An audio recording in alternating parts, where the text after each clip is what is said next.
এনে সৰগ পামেই বা ক'ত, সৰগৰ ৰং বাৰু কেনে, বোধহয় সেউজীয়া। শ্যামলী বনৰ মাজে মাজে ফুৰিলে মোৰ দেখোন সৰগ সৰগ লাগে। আমাৰ দেশত থকা তৰু তৃণবোৰ গ'ল কলৈ? তৰু তৃণ দূৰৈ হৈ নেযাবা,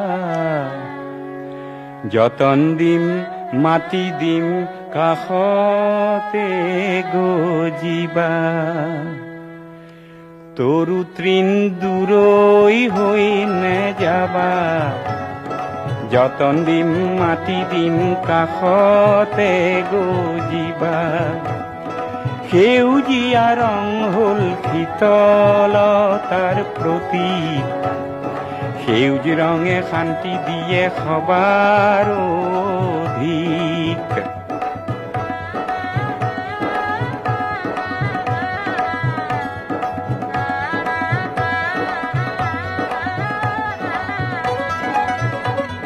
সেউজ পৰিৱেশত আজি গীত গোৱাৰ মন, তৰু তৃণৰ গুণাৱলী শুনা সৰ্বজন। তৰু তৃণৰ গুণাৱলী শুনা সৰ্বজন।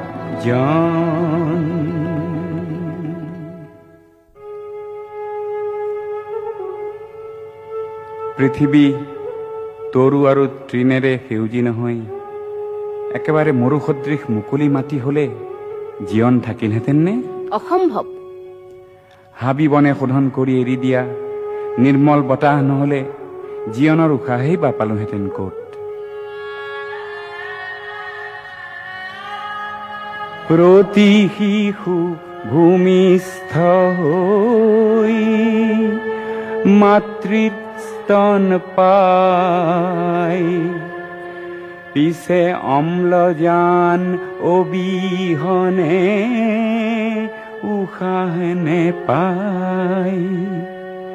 সেই অম্লজান বন ৰাজিৰে দান, ইহাকে জানিয়া বনক কৰিবা সন্মান।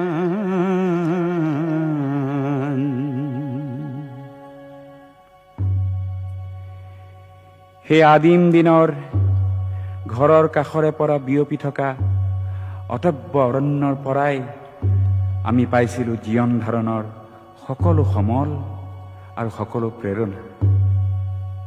জংকি পানীৰ নাও বঠা, ভদিয়াহঁতৰ মাছ পুঠি পুৰি খাবলৈ জুইকুৰা, নৈতিক শিক্ষাৰ আদি পাঠৰ ক্ষেত্ৰ আইতা ককা দেউতাৰ জুইশালখন, জীৱনে মৰণে লগা জুইকুৰাও, বাৰীৰ কাঠনি বাহনি নাইবা